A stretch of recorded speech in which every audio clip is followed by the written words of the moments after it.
guys, myself Samiksha Agarwal welcomes you to Code Freaks, a channel made for you, made by you. So let's now start today's lead code problem. आज की leet code की problem का नाम है rectangle area.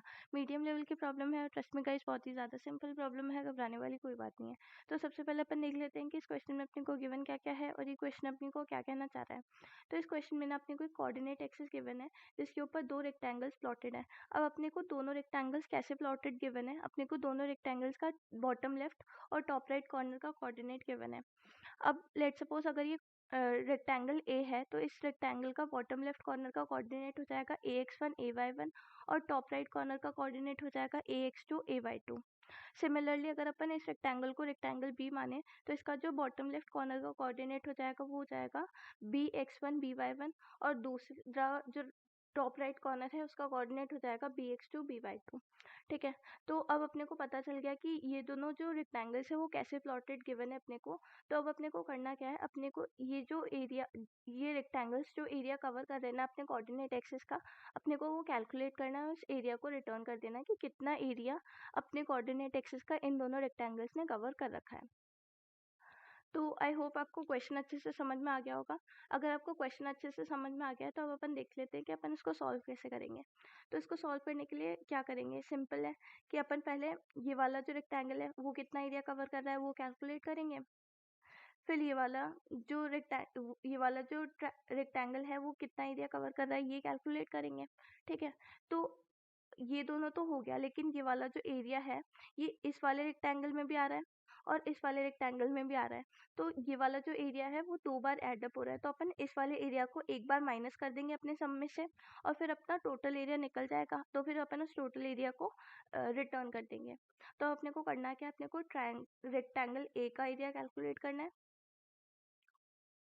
Plus करना है उसके साथ रेक्टेंगल बी का एरिया और माइनस करना है उसके साथ कॉमन एरिया को, और इन दोनों में जो कॉमन एरिया है अपने को उसको माइनस करना है. ठीक है, ये अपना सिंपल सा सोल्यूशन बन गया. ठीक है, तो अपन रेक्टेंगल ए का एरिया सबसे पहले कैलकुलेट कर लेते हैं. एरिया ऑफ ए. ठीक है, अब रेक्टेंगल का एरिया क्या होता है अपने को मालूम है कि रेक्टेंगल का एरिया होता है लेंथ इनटू ब्रेड्थ. मतलब ये जो इसकी विड्थ है ये और इसकी हाइट जो है वो ये, इन दोनों को अगर अपन मल्टीप्लाई कर देंगे तो अपने को रेक्टेंगल का एरिया मिल जाएगा. ठीक है, तो अब इसकी सबसे पहले अपन लेंथ कैलकुलेट करेंगे, उसके बाद अपन विड्थ मतलब हाइट कैलकुलेट करेंगे. तो लेंथ अपन कैसे कैलकुलेट करेंगे, अब अपने को ये वाला लेंथ के लिए अपने को कौन सा, एक तो ये वाला कोऑर्डिनेट चाहिए एक्स एक्सिस का, एक अपने को ये वाला कोऑर्डिनेट चाहिए एक्स एक्सिस का. अब अपन इन दोनों को माइनस कर देंगे तो अपनी लेंथ आ जाएगी. तो अपने को ये वाला कोऑर्डिनेट तो गिवन है -3. अपने को ये वाली पॉइंट का कोऑर्डिनेट गिवन था ना, बॉटम लेफ्ट कॉर्नर का कोऑर्डिनेट गिवन था, तो उसका अगर अपन एक्स एक्सिस ले ले तो वो -3 है. तो अपने को लेफ्ट वाला एक्सिस तो मिल गया. अब अपने को राइट वाला एक्सिस निकालना है. तो अपने को टॉप राइट कॉर्नर गिवन है, टॉप राइट कॉर्नर में अगर अपन एक्स एक्सिस देखें तो वो एक्स एक्सिस 3 है. क्या अपना ये वाला और ये वाला पॉइंट जो है उसका एक्स एक्सिस चेंज हो रहा है क्या, अगर अपन यहाँ पे खड़े हैं और अगर अपन यहाँ पे खड़े हैं, उन दोनों का एक्स एक्सिस तो सेम ही है ना, तो अपना एक्स एक्सिस हो गया 3. अब अगर अपन 3 में से -3 को माइनस करें, माइनस ऑफ -3, तो 3 और 3 प्लस हो जाएंगे, 3 और 3 प्लस हो गया, कितना हो गया 6. ठीक है, तो अपनी लेंथ आ गई है 6. ठीक है, सिमिलरली अगर अपने को हाइट कैलकुलेट करनी है तो हाइट के लिए अपने को एक तो ये वाला एक्सिस चाहिए होगा, ये वाला वाई एक्सिस, और एक अपने को चाहिए होगा ये वाला वाई एक्सिस. ठीक है, तो ये वाला एक्सिस क्या है, अगर अपन बॉटम लेफ्ट कॉर्नर की बात करें तो उसके अंदर जो वाई एक्सिस है वो वाला पॉइंट अपने को ये वाला वाई एक्सिस मिल जाएगा. तो ये वाला वाई एक्सिस है 0. और सिमिलरली अगर अपन टॉप वाला देखें तो अपने को टॉप राइट कॉर्नर गिवन है, तो टॉप राइट कॉर्नर का जो वाई एक्सिस है और ये वाला इस वाले पॉइंट का जो वाई एक्सिस है उसके अंदर कोई डिफरेंस है क्या, उसके अंदर कोई डिफरेंस नहीं है. तो अपना ये भी 4 हो गया. तो अपने को ये भी मिल गया कि जो स्मॉल वाला एक्सिस है वो 0 है और जो लार्ज वाला एक्सिस है वो 4 है. तो अपन इन दोनों को माइनस करके विड्थ भी कैलकुलेट कर सकते हैं, मतलब ब्रेड्थ भी कैलकुलेट कर सकते हैं.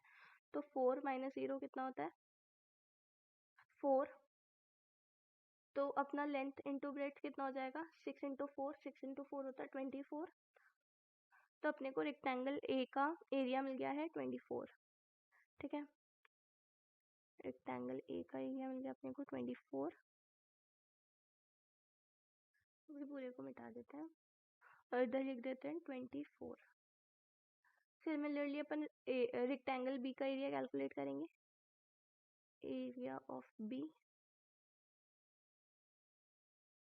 ठीक है, उसके लिए भी अपन को सबसे पहले ये लेंथ चाहिए होगी, ये वाली इधर से लेके इधर तक की लेंथ। ठीक है, तो अब अपने को एक तो बॉटम लेफ्ट कॉर्नर गिवन है, तो बॉटम लेफ्ट कॉर्नर का एक्स एक्सेस क्या है 0। ठीक है, तो अपना लेफ्ट वाला एक्सेस हो गया 0। अब अपने को अपना राइट वाला एक्सेस चाहिए, तो अपने को टॉप राइट कॉर्नर गिवन है 9, तो अपना राइट एक्सेस हो जाएगा 9।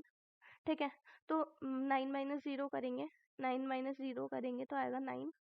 ठीक है, तो अपनी लेंथ हो गई 9, लेंथ अपनी 9 है, इंटू करना है अपने को विड्थ, तो विड्थ अपनी कैलकुलेट होगी अपन जब ये वाला कोऑर्डिनेट वाई एक्सिस का और ये वाले कोऑर्डिनेट वाई एक्सिस को माइनस कर देंगे तब। तो अपने को ये वाला वाई एक्सिस गिवन है -1 और ये वाला वाई एक्सिस गिवन है 2। तो अगर अपन 2 माइनस माइनस 1 करें, मतलब 2 + 1 करें, तो हो जाएगा 3। तो अपने को विड्थ कितनी गिवन है 3, तो 9 इंटू 3 कितना होता है 18, 9 इंटू 3 होता है 27, सॉरी गाइस। तो अपने को रेक्टेंगल बी का एरिया कितना गिवन है 27। अब अपन इन दोनों एरियाज को प्लस करते हैं तो वो कितना आएगा 1 और 51। ठीक है, 51 आएगा। ए प्लस बी का एरिया, ए प्लस बी का एरिया जो है वो 51 आया है। अब अपने को उसके अंदर से कॉमन एरिया माइनस करना है। कॉमन एरिया कैलकुलेट करते हैं अब अपन सबसे पहले, तो अब अपना आंसर ऑटोमेटिकली आ जाएगा। जब अपन ए प्लस बी में से कॉमन एरिया को माइनस कर देंगे तो अपना आंसर ऑटोमेटिकली आ जाएगा। अब अपना कॉमन एरिया कौन सा है, अपना कॉमन एरिया ये वाला है। ठीक है, तो इसकी जो लेंथ होगी वो इधर से लेके इधर तक की होगी। अब ये वाला एक्सेस अपने को कैसे मिलेगा, ये वाला एक्सेस अपने को मिलेगा जब अपन करें मैक्सिमम ऑफ ये वाला एक्सेस और ये वाला एक्सेस का अगर अपन मैक्सिमम कैलकुलेट करेंगे तो अपने को ये मिल जाएगा। ठीक है, क्योंकि ये -3 है और ये 0 है, तो इन दोनों का मैक्सिमम क्या होगा 0, तो अपने को ये वाला एक्सेस मिल जाएगा। अगर लेट सपोज ये ऐसे होता, ये वाला जो रेक्टेंगल है वो अगर ऐसे होता, मतलब इधर से चालू होता, तो अब अपना कॉमन एरिया कौन सा होता, अपना कॉमन एरिया ये वाला होता। ठीक है, और अपने को क्या चाहिए होता, ये वाला और ये वाले, मतलब इधर जो कोऑर्डिनेट आएगा और इधर जो कोऑर्डिनेट आएगा उसका मैक्सिमम। इधर वाला कोऑर्डिनेट क्या है, लेट सपोज कुछ भी है -5 है, और इधर वाला कोऑर्डिनेट क्या है -3, तो इस बार इन दोनों का मैक्सिमम निकालेंगे तो -3 आएगा। ठीक है, तो अपना ये वाला जो एक्स एक्सिस का कोऑर्डिनेट बन जाएगा लेफ्ट वाला वो हो जाएगा -3।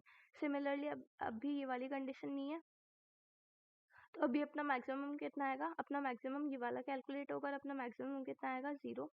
ठीक है, तो अपना लेफ्ट एक्सिस हो गया 0।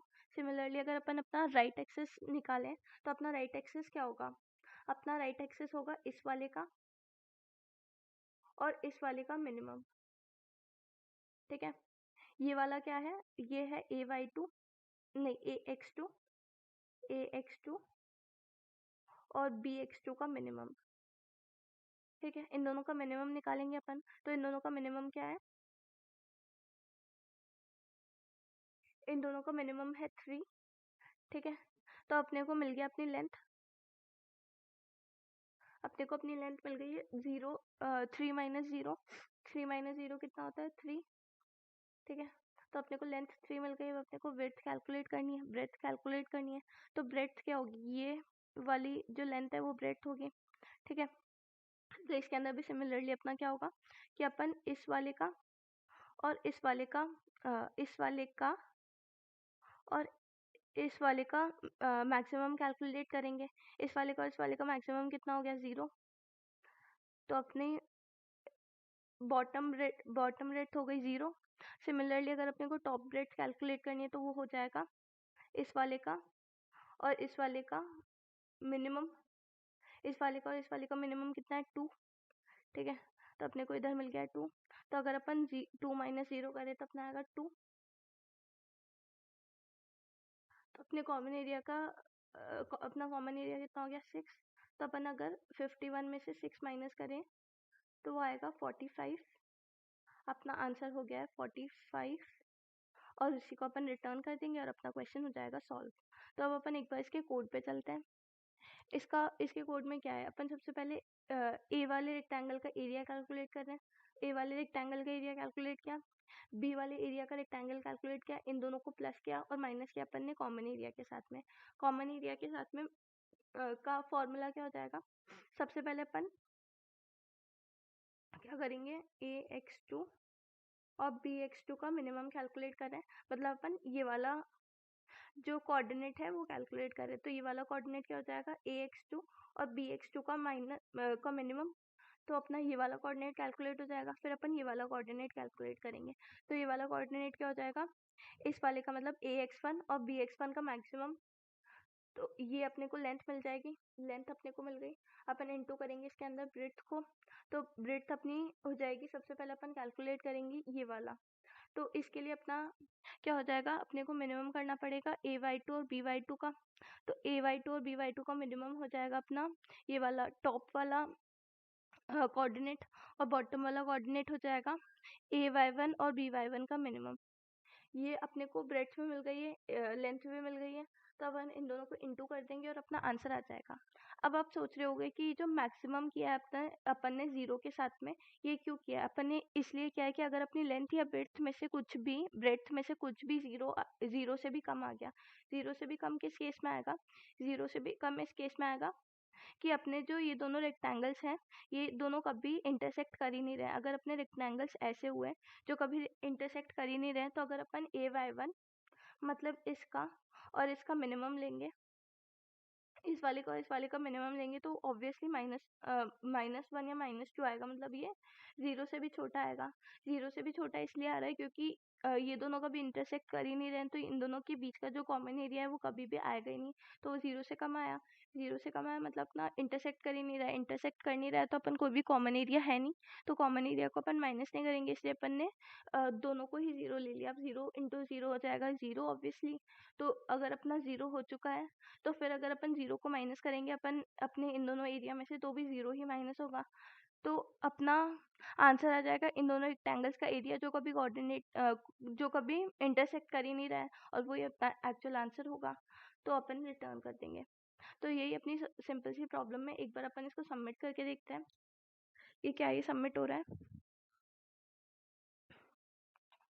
तो हाँ, ये बिल्कुल एक्सेप्टेड आंसर है। होप आपको समझ में आया होगा। अगर आपको समझ आया और वीडियो पसंद आई तो वीडियो को लाइक करें, चैनल को सब्सक्राइब करें, और अगर आपको कोई भी डाउट है तो प्लीज़ कमेंट बॉक्स में ज़रूर मेंशन करिएगा। हम आपका डाउट सॉल्व करने के लिए हमेशा प्रेजेंट हैं। Thank you so much.